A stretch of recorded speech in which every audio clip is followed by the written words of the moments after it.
नमो नारायण।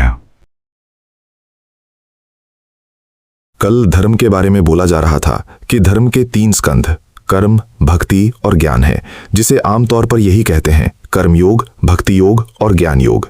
गीता में भी यही तीनों कहे गए हैं। इन तीनों के बारे में कल सामान्य रूप से थोड़ा बहुत बोल दिया गया था। आज इसी के प्रसंग में इनके व्यवस्थित प्रयोग अर्थात इन तीनों को किस तरह एक मनुष्य को अपने काम में ला करके या जीवन में उतार कर अपना भला साधना चाहिए, इसके बारे में बताया जाएगा। जब तक इन तीनों का व्यवस्थित ढंग से अर्थात कायदे के अनुसार अपने लिए प्रयोग नहीं किया जाएगा, तब तक ये कैसे जीवन में काम करेंगे। इसका हमें ज्ञान होना चाहिए कि इनको किस प्रकार अपने जीवन में उतारना है, कैसे अपनाना है और कायदे के अनुसार कैसे इनका अपने लिए प्रयोग करना है। जैसे किसी मकान का निर्माण करने के लिए 3, 4 या 5 स्तंभ होते हैं जो उसको मिलकर उठाते हैं, ऐसे ही मनुष्य की अंतिम भलाई के लिए जो धर्म का मकान बनना है वो भी 3 थंबों पर बनना है, जिन्हें धर्म के 3 स्तंभ भी कहते हैं। थोड़ा कर्म भी ठीक कायदे से अपनाना पड़ेगा, उसी कायदे के अनुसार भक्ति तक पहुंचाना पड़ेगा और फिर ज्ञान तक उठाना पड़ेगा।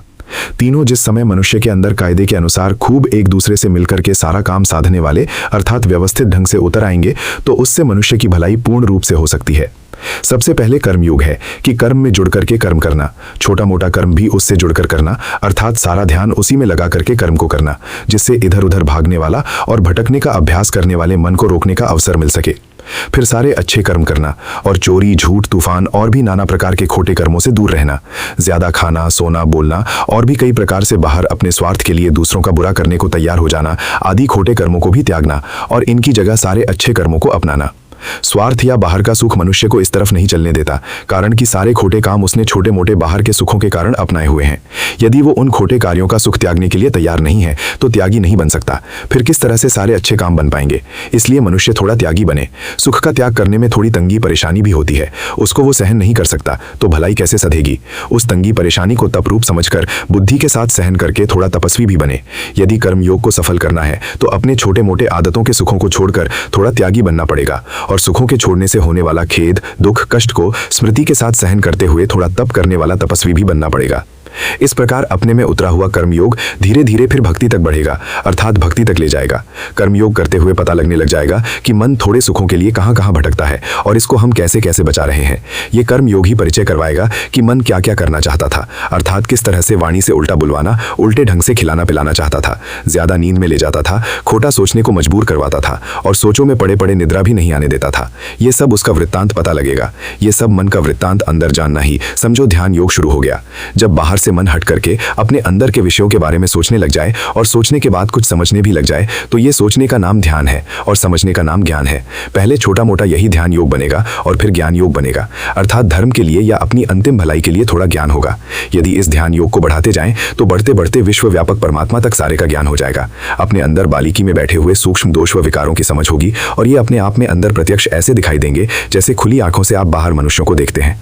हमें अपने विकार व दोष नहीं दिखाई देते हैं, कारण कि वे सब अंधकार में छिप जाते हैं। मन जब संसार से थोड़ा टलता है तो एकदम नींद लाने लगेगा। यदि आप आलस्य, सुस्ती व निद्रा के चक्कर में पड़ गए तो आंख कान सब बंद करके मन नींद में चला जाता है।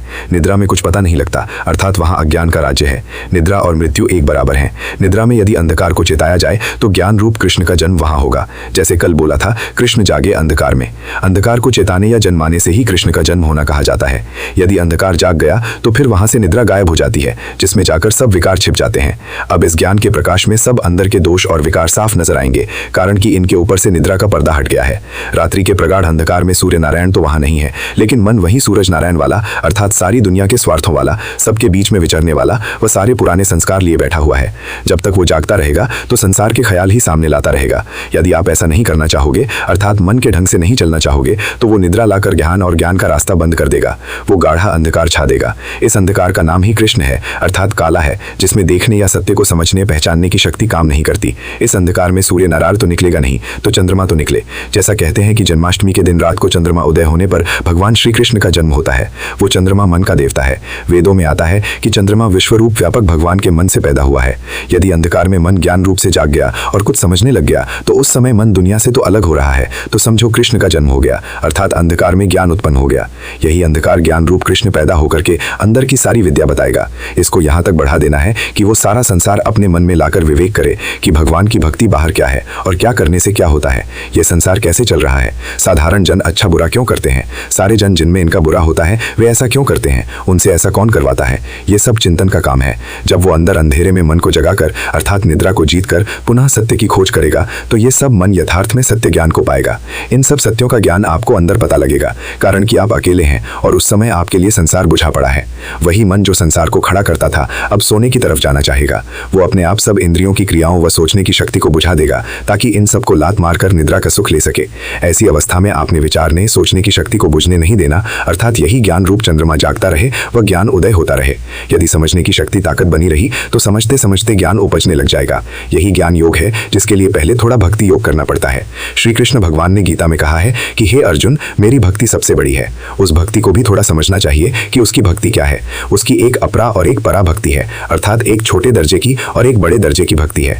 ये भक्ति ज्ञान के अनुसार अपने काम में लाने लायक ढंग से है और खाली ऐसे ढंग से कोई भी भक्ति नहीं है जो समझ में नहीं आ सके। परा भक्ति तो वो है कि सबके अंदर समान एक ही आत्मा समझना जैसी वो अपने अंदर है। इसके लिए गीता के 18वें अध्याय में भगवान ने सार रूप से अंतिम 4-5 श्लोकों की तरफ इशारा किया है, अर्थात गीता चिचोर रूप में इन्हीं श्लोकों में सुनने व अपने आप में धारण करने योग्य है।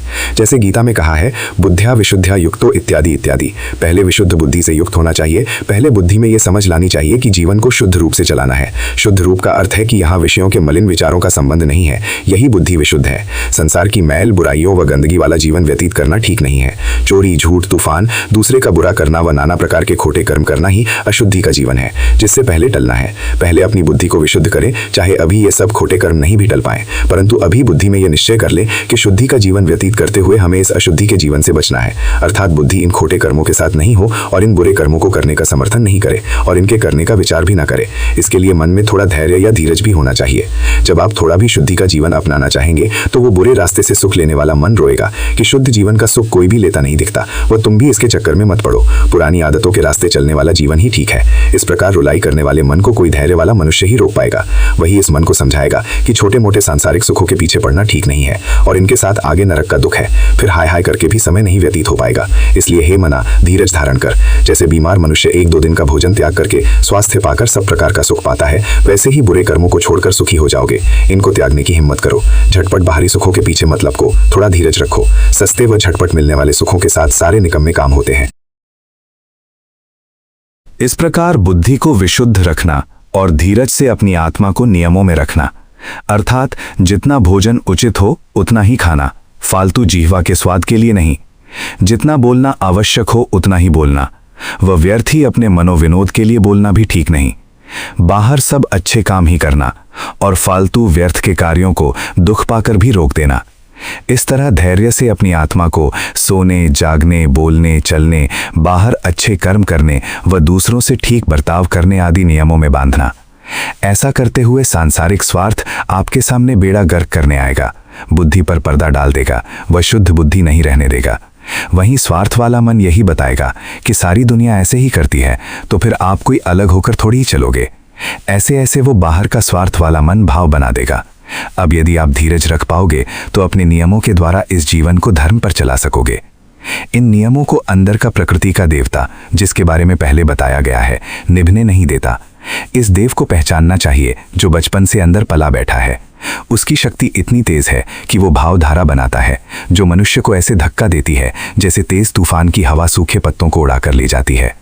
वो अंदर का प्रकृति का देवता इतनी तेजी से अंदर भाव व विकारों को पैदा करता है कि मनुष्य विवश होकर उन्हीं भाव व विकारों की तरफ चल पड़ता है और उन विकारों की तरफ चलने से ये होश नहीं रहती कि मनुष्य अपनी अंतिम भलाई और बुराई के परिणाम सोच सके। एक छोटा सा दृष्टांत है। एक महात्मा थे, किसी एक आश्रम में टिके हुए थे। वहां पास से रेलवे लाइन जाती थी। उनके स्थान से 2-3 फरलांग पर रात के समय गाड़ी बड़ी तेज सीटी देती रही। गाड़ी वहां आधा घंटा तक खड़ी रही। महात्मा ने सोचा कि क्या कोई झगड़ा हो गया, कारण कि वहां कोई स्टेशन नहीं था। उसको भी थोड़ा शक तो हुआ और सोचा कि गांव पास में है, सुबह गांव वालों से इस घटना के बारे में जरा पूछ लेंगे। सवेरा हुआ और उधर से कोई गांव वाला आया जिनका वो स्थान था। महात्मा जी ने उससे पूछा क्या बात थी, रात में आधा घंटा गाड़ी पहले बड़ी चिल्लाती रही और फिर खड़ी रही। उस गांव वाले ने कहा, अजी महाराज, बाबा जी क्या बात बताएं, रात को बहुत बुरी दुर्घटना हुई। उस गांव वाले ने बताया कि एक औरत ने अपने बच्चे के साथ आत्महत्या कर ली। महाराज जी ने पूछा, क्यों आत्महत्या कर ली, क्या बात हो गई? उसने बताया कि बात तो कुछ विशेष नहीं, घर में कुछ कला हुई, झगड़ा हुआ और उस औरत के मन में आया कि इस घर में तो जीना भी मुश्किल व फिजूल है। वो घर से उठी और लाइन की तरफ चल दी। माड़ी आने का समय हो रहा था। जब घर से निकल गई तब उसका बच्चा सो रहा था और उसको बच्चे की याद आ गई और सोचा कि मेरे पीछे ये बच्चा दुख पाएगा तो इसको भी साथ ले चले। उस बच्चे को भी गोदी में लेकर गाड़ी आने से पहले पहले रेलवे लाइन पर पहुंच गई। गाड़ी आई और उसने आकर के दोनों को कुचल दिया। गाड़ी तेज गति में होने की वजह से जोर जोर से सीटी दे रही थी। इस घटना के बाद गाड़ी धीरे धीरे रुक गई और जब तक उस घटना की रिपोर्ट वगैरह दर्ज नहीं हुई तब तक गाड़ी वहीं खड़ी रही। महात्मा जी ने कहा, जो मनुष्य जीने का सुख चाहता है वो मौत का दुख क्यों ग्रहण करेगा? लेकिन ये जो प्रकृति की शक्ति लिए अंदर बैठा देव है वो जन के साथ होता है और वहीं अंदर तरंगे पैदा करता है कि इस अपमान में रहना ठीक नहीं है। उस माई ने ये नहीं सोचा कि उसके घर वाले का क्या कसूर था। ये तो मान अहंकार का कसूर था। वो अपनी मैं का, मान का सुख लेना चाहता था और भड़क भड़क कर बोलता था। मेरे अंदर भी मान के सुख का राग भड़क रहा था और उसके संग द्वेष जो भड़क कर कुछ करवा रहा था। इसीलिए यदि वो अपने मान अहंकार को नीचे नहीं कर सकता तो मैं ही समझ जाऊं। यदि वो माई इस प्रकार असलियत समझ लेती तो बच जाती, परंतु उसके अंदर ज्ञान नहीं आया और उसके अंदर प्रकृति या स्वभाव वाली तरंगे ही चला कर ले गई और उसे मरवा दिया। उस स्त्री के घर वाले के अंदर भी इतना ज्ञान नहीं पैदा हुआ कि उसके दुर्वचन उसकी औरत को ऐसे ही जलाते होंगे जैसे दूसरों के कड़वे वचनों से उसको दुख होता है। यदि ये ज्ञान उसके घर वाले के अंदर पैदा हो जाता तो शायद ये घटना टल जाती। उसने अपने समान ही दूसरे की आत्मा को नहीं समझा। इस घटना का मुख्य कारण यही था कि वे दोनों ही नासमझ थे। इसीलिए थोड़ा कहीं से अपमान हो जाने पर जैसे उस स्त्री का मन दुखी हुआ, ऐसे किसी भी व्यक्ति का मन दुखी हो जाता है। अतः आप थोड़ा बाहरी सुख का राग त्यागे, मान त्यागे और दुख सहन करने की शक्ति पैदा करें। अपमान की स्थिति में मरने से क्या ज्यादा सुख मिल जाएगा, बल्कि इसके विपरीत दुर्गति ही होगी। मनुष्य के मिले हुए जीवन से यदि नफरत करते हो तो आगे क्या पशु जीवन में रहोगे और कौवा कुत्ता बनोगे? उस योनि में कोई सुख मिलने वाला नहीं है। यदि मनुष्य जीवन से घृणा करते हो तो इसका अर्थ है कि आपने मनुष्य जीवन का मूल्य नहीं समझा है, जिसमें परम सुख की उपलब्धि हो सकती है। जैसा कि ऊपर कहा है कि मान और अपना सुख नहीं मिलने से उनके अंदर दुख का तेज तूफान था, जिसने उनके अंदर गुब्बार छा दिया। तूफान आंधी के बीच में मनुष्य अंधा हो जाता है और उसको अपना रास्ता भी नहीं सूझता है। ये क्या तेज तूफान उन्हीं के अंदर था? नहीं, ये सबके अंदर है। ऐसी अवस्था में वही मनुष्य बुद्धिमान होता है जो इस प्रकृति की अपने अंदर उठती हुई लपक को पहचाने और इसके झटकों को समझे। झटकों को समझ करके धैर्य रखता हुआ अपनी बुद्धि को शुद्ध रखे और कोई खोटा कर्म नहीं होने पाए, तभी वह कर्मयोगी है। कर्मयोगी होने के साथ साथ दूसरों के बीच में रहते हुए यदि मन बार बार उनके दोष दिखाएं तो भक्ति योग उत्पन्न करके वहां भी देखें कि उन दूसरे मनुष्यों की भी बस की बात नहीं है। जिन्होंने मेरे लिए कुछ बुरा सोचा है वे विवश हैं। ये मेरे अंदर जो तूफान पैदा कर रहा है यही शक्ति उनके अंदर भी बैठी है। इस तरह सब में अपनी आत्मा के समान ही आत्मा समझे, ये ब्रह्म भाव कहा जाता है। इस ब्रह्म भाव को प्राप्त करने के लिए गीता में कहा है कि मनुष्य पहले बुद्धि से विशुद्ध होवे और धैर्य से अपनी आत्मा को नियम से रखे, फिर राग द्वेष आदि से रहित होकर विषयों का त्याग करे, अर्थात शब्द स्पर्श रूप रस गंध आदि के चक्कर में ज्यादा नहीं रहे। इन्हीं का सुख प्राप्त करने के लिए हम दूसरों को दुख देते हैं। इसलिए अपने को नियमों में रखकर अहंकार, बल, दर्प, काम, क्रोध आदि का जब त्याग करेगा तो नींद जीतने पर अधंकार में मन जाग जाएगा, अर्थात अज्ञान के अंधकार में भी मन ज्ञान प्राप्त कर लेगा। जैसे गीता में कहा है, अहंकारम बलम दर्पम कामम क्रोधम परिग्रहम विमुच्य निर्ममः शांतो ब्रह्म भूयाय कल्पते। काम, क्रोध, राग, द्वेष, मान, मोह आदि सबका त्याग करके फिर निर्मम हो जाए, अर्थात उनमें अपना मैंपना नहीं रखे। फिर भी यदि दूसरों से अधिक अपनी मैं रखता है, दूसरों को सम करके नहीं समझता, अर्थात दूसरे का हृदय नहीं पहचानता कि दूसरे के हृदय में क्या है, तो ये जीव भाव ही है। यदि आप अपनी आत्मा के साथ दूसरे की आत्मा को एक करके समझते हैं तो समझो आपने परमात्मा को पहचाना है और यही ब्रह्म भाव है। यदि अपनी मैं ही आपने समझी है तो जीव जीव भाव में ही है, दूसरों को तो समझा ही नहीं, जो कि ब्रह्म भाव रूप है। पशु पक्षी भी तो यही करते हैं, जो अपना स्वार्थ तो जानते हैं परंतु दूसरों के अंदर की बात नहीं जानते। जितना आपने पहचान लिया कि जो मैं यहाँ हूँ वहीं वहाँ भी हूँ, अर्थात दूसरे में भी हूँ, और जो मैं अपने लिए चाहता हूँ तो दूसरा भी वैसा ही चाहता है, तो समझो आप ब्रह्म भाव अपनाने के मार्ग पर चल पड़े। इसलिए मैं वहाँ ऐसी भक्ति करूँ कि किसी का अच्छा नहीं कर सकूँ तो मेरे से किसी की बुराई तो नहीं होनी चाहिए। इस प्रकार अच्छाई समझ करके अपने आप को काबू में रख लें और अपने आप को नियमों में बांधते हुए धीरज भी रखें। इसके लिए चाहे अपना सुख जाता है तो जाने दें, यही भक्ति योग है कि सब में संभाव रखना। ब्रह्म नाम व्यापक का है जो चारों तरफ फैला हुआ है। इस भाव को वही प्राप्त होता है जो अपने और दूसरों में कोई भेदभाव नहीं रखता है। वह समझता है कि जो वहाँ है वही यहाँ मेरे अंदर है, अर्थात जो सुख दुख महसूस करने वाला तत्व मेरे अंदर है वही तत्व दूसरों के अंदर भी है। इसलिए मैं ऐसे ढंग से शब्द प्रयोग करूं कि जिनसे दूसरे के अंदर आग नहीं लगे। जब मैं नहीं चाहता कि मेरे अंदर दूसरे के अपशब्द से आग लगे, तो मैं भी कटु वचन बोलकर दूसरे के अंदर अग्नि क्यों जलाऊं जिससे उसको दुख हो। ऐसा भाव ही दूसरे की आत्मा को एक करके समझना है। इस प्रकार यदि आपने अपने कर्म योग व भक्ति योग द्वारा दूसरे के अंदर का ख्याल नहीं किया, तो आपके ऐसा कहने व सोचने का कोई प्रभाव नहीं होगा कि एक ही परमात्मा सब जगह रमा हुआ है, एक ही ब्रह्म है, बस और तो कोई नहीं है। वही ब्रह्म सब काम करवाता है और हम आप कुछ करने वाले नहीं हैं। इस प्रकार कहने का प्रभाव तब होगा जब इस तरह समझ करके कुछ कार्य रूप से अपने अभ्यास में लाओगे, अर्थात कर्म रूप से उसका उपयोग करते हुए अपनी आत्मा को ठंडा कर लोगे और दूसरों के प्रति कोई अपराध भी नहीं होने पाएगा। अपराध करने पर उसका कर्म फल अवश्य भोगना पड़ेगा। जिस प्रकार कोई मनुष्य स्वप्न में अपने ऊपर दुख या विपत्ति का अनुभव करता है और इस स्वप्न को उत्पन्न करने वाली निद्रा होती है, इसी प्रकार मृत्यु मनुष्य को इस संसार से दूसरे संसार में ले जाती है और वहां भी इस प्रकार से अनुभव करता है जैसा कि उसने पूर्व जन्म में कर्म किया है। यदि उसने किसी दूसरे को दुख दिया है तो वह उस दुख के कारण से दुखी और बाध्य होकर अपने आप का नाश करेगा। यह सबके अंदर बैठे प्रकृति के देवता का खेल है। जब तक आप ध्यान योग नहीं जगाओगे और भक्ति योग द्वारा बाहर से मुक्ति नहीं पाओगे, तब तक अंदर की बारीकी की ये विद्या समझ में नहीं आएगी और ज्ञान रूप कृष्ण भगवान नहीं जन्मेगा, अर्थात असलियत समझने वाला मन नहीं जागेगा। जब तक असलियत नहीं समझोगे तो पूर्ण मुक्ति नहीं मिलेगी। असलियत समझने पर उसी के अनुसार अपने आप अंदर प्रेरणा आएगी। इसके लिए प्रकट ज्ञान रूप कृष्ण भगवान को अंधकार में जगाना पड़ता है, तो थोड़ा इसके लिए निद्रा को जीतें, कर्म योग द्वारा थोड़ा इस बाहर की तृष्णा को भी जीतें, फिर एकांत में हिम्मती होकर असलियत को समझकर सबके अंदर आत्मा एक रूप से पहचाने, तो समझो भक्ति योग शुरू हुआ। इसके लिए यदि थोड़ा खेद को सहन करना पड़े व थोड़ा आदतों का सुख भी त्यागना पड़े, तो आपके अंदर वह हिम्मत बन पाएगी कि हम दूसरे की आत्मा के साथ अपनी एक आत्मा करके समझ सकेंगे। इसी का नाम संस्कृत में ब्रह्म भाव है। ब्रह्म भाव प्राप्त होने पर क्या मिलता है वह गीता के निम्न श्लोकों में बताया गया है। ब्रह्म भूतः प्रसन्नात्मा इत्यादि। इस ब्रह्म भाव को वही प्राप्त करता है जो मनुष्य धैर्य से अपने को नियमों में रखता है और बाहर के सब प्रकार के काम, क्रोध, लोभ, मोह आदि को छोड़ता है, कारण कि यही सब अपने सुख के लिए दूसरों का बुरा करवाने वाले होते हैं। जब कोई इन सब को छोड़ पाएगा तो मेरी भक्ति को प्राप्त होगा। जब सब प्राणियों के लिए ब्रह्म भाव हो जाएगा, अर्थात जब कोई सबके अंदर समान भाव से ब्रह्म देखेगा, तो उसकी आत्मा में प्रसन्नता आएगी। दूसरे की आत्मा को समझने से वो देखेगा कि एक विधान ही काम कर रहा है, तू मैं इसमें कोई नहीं है, एक ही कायदा काम कर रहा है। इस प्रकार समझने पर उसको बड़ी खुशी होगी। जब दूसरा कोई भी करने कराने वाला नहीं है तो मैं किसको जिम्मेवार ठहराऊं, फिर किससे बदला लेने जाऊं, वह किसका मैं बुरा करूं। इस प्रकार से वो अपनी आत्मा में इतना प्रसन्न होगा कि वो किसी गई वस्तु का शोक और दुख नहीं मानेगा और जो वस्तु अभी मिली ही नहीं है उसको पाने की इच्छा भी नहीं करेगा, अर्थात वो जाने वाले का शोक नहीं करता है और अप्राप्त की इच्छा भी नहीं करता है। वो सब प्राणियों में संभाव वाला हो जाता है।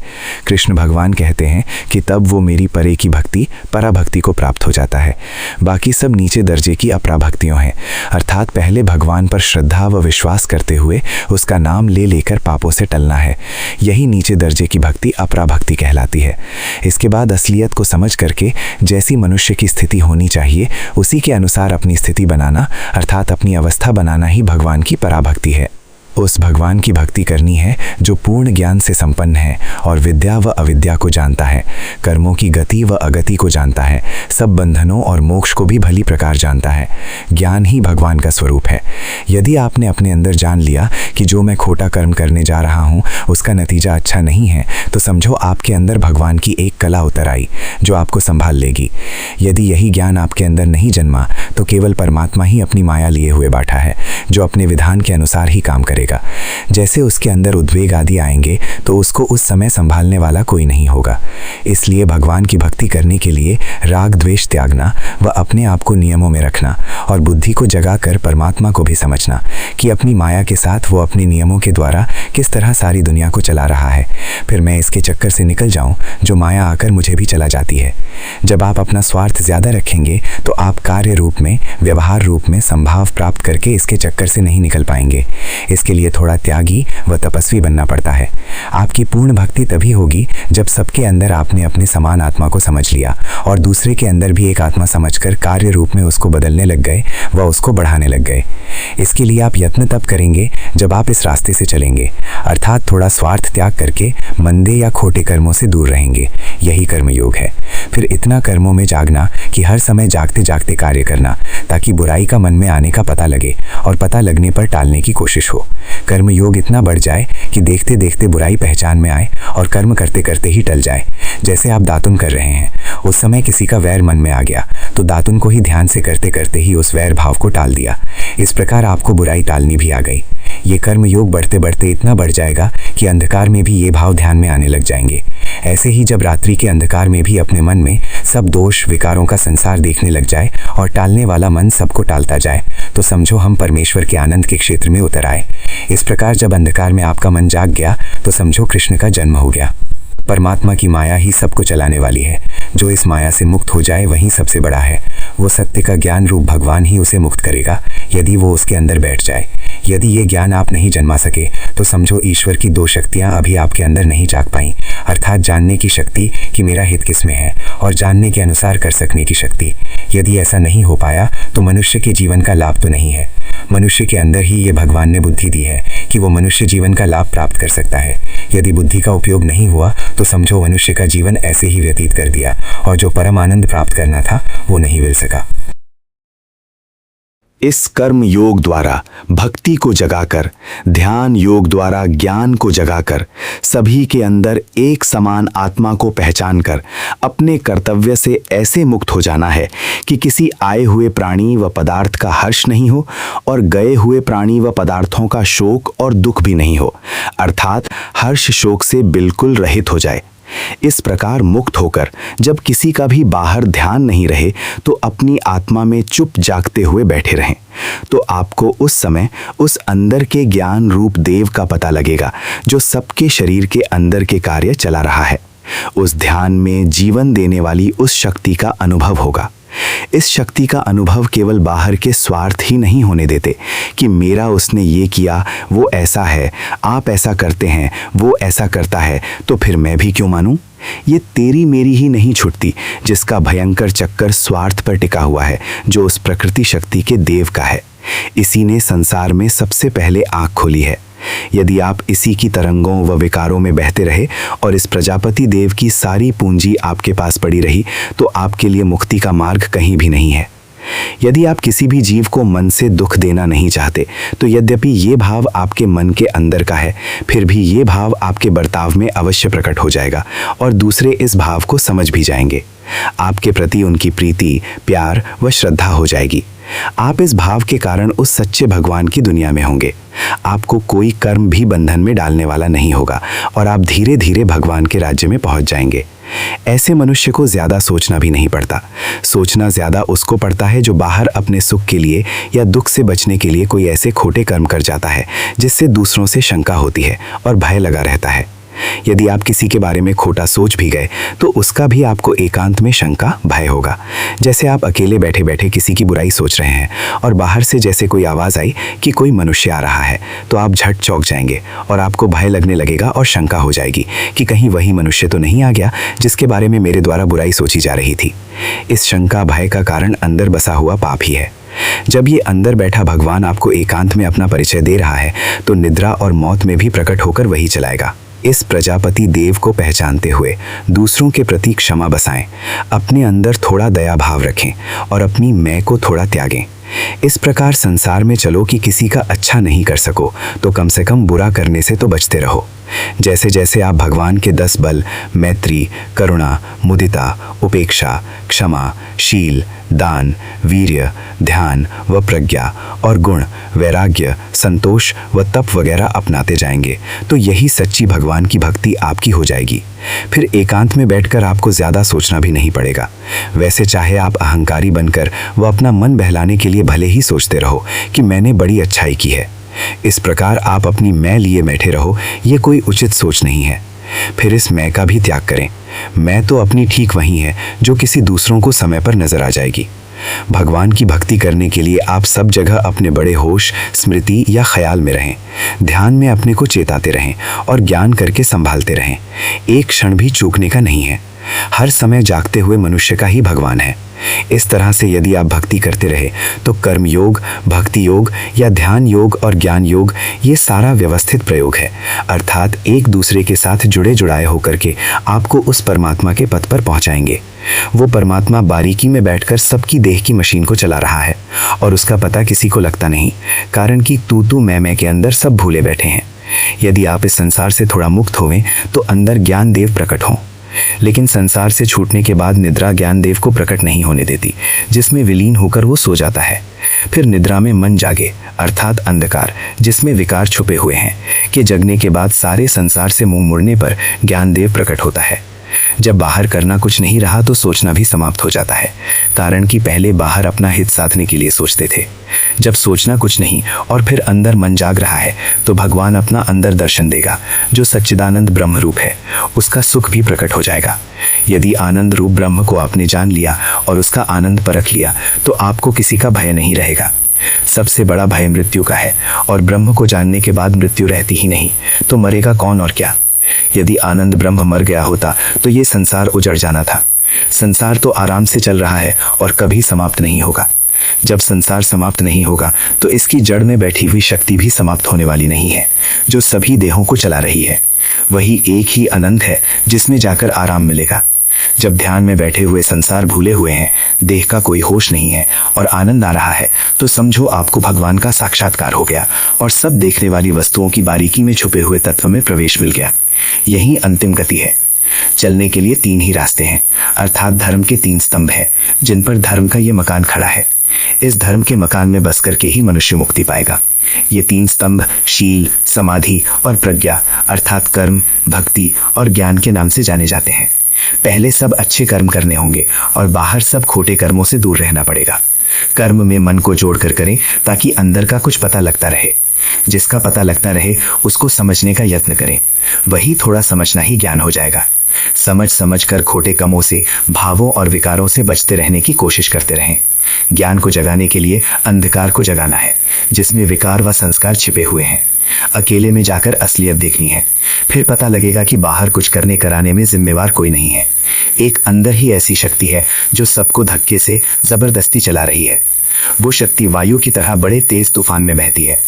काम, क्रोध, राग, द्वेष, मान, मोह पैदा करके मनुष्य को इस तरह चलाती है कि विवश होकर उधर चल पड़ता है। इसीलिए मेरा धर्म यही है कि मैं इसके चक्कर से निकलूं। इसके चक्कर से आप चाहे त्यागी और तपस्वी बनकर के निकल गए तो आपका बेड़ा पार हो गया। आप सबका भला करने वाले हो गए, कारण कि आपसे किसी को डर लगना ही नहीं, वह आपसे किसी का बुरा होना ही नहीं है। यही आप सबसे पहले सबका हित करने वाले हैं, और आपसे बड़ा समाज का हित करने वाला कोई नहीं है। यदि आप 2 पैसे या अपनी शक्ति या किसी और ढंग से किसी का भला करते हैं तो ये आपका बाहर के ढंग से भला है। यदि इस तरीके से, अर्थात कर्म, भक्ति व ज्ञान रूपी धर्म के मकान में बसकर अपनी आत्मा को संयम में रखकर दूसरों को यदि सुखी करेंगे तो आप इस प्रकार से उनका भी भला करेंगे, और ये अंदर के ढंग से सबका भला है। अपनी आत्मा को साधने के लिए 3 ही रास्ते, कर्म योग, भक्ति योग और ज्ञान योग हैं। इनको व्यवस्थित ढंग से एक दूसरे के साथ जोड़कर अपने साथ बनाए रखें। ये नहीं समझें कि कोई कर्मयोगी है तो कर्मयोग से ही बेड़ा पार हो जाएगा, और कोई भक्ति योग वाला है तो उसका उससे भक्ति योग से बेड़ा पार हो जाएगा। ज्ञान योग वाले इन दोनों से अलग होते हैं। ऐसी बात नहीं है कि किसी एक योग से ही किसी का बेड़ा पार हो जाएगा। ये तीनों योग एक मनुष्य के लिए हैं और एक दूसरे के साथ जुड़े हुए हैं। यदि व्यवस्थित ढंग से, अर्थात एक दूसरे से जुड़े जुड़ाए ढंग से आप इनका प्रयोग करेंगे और अपने काम में लाएंगे तो मुक्ति अवश्य मिलेगी, अर्थात परम सुख मिलना निश्चित है। ये सारी गीता एक मनुष्य के लिए है, करोड़ों मनुष्यों के लिए अलग अलग नहीं है। धर्म सबके लिए एक होता है। आपने अपने धर्म का मकान इन तीनों स्तंभों पर खड़ा करना है, और वहां तक खड़ा करना है जहां उस परम पिता परमात्मा के आनंद रूप धाम का प्रकाश हो जाए। उस प्रकाश में उसको ऐसा अनुभव हो जाए कि जो करना था सो कर लिया, और जो पाना था सो पा लिया, और पाने का शेष कुछ नहीं रहा। बस यही सारे का निचोड़ है।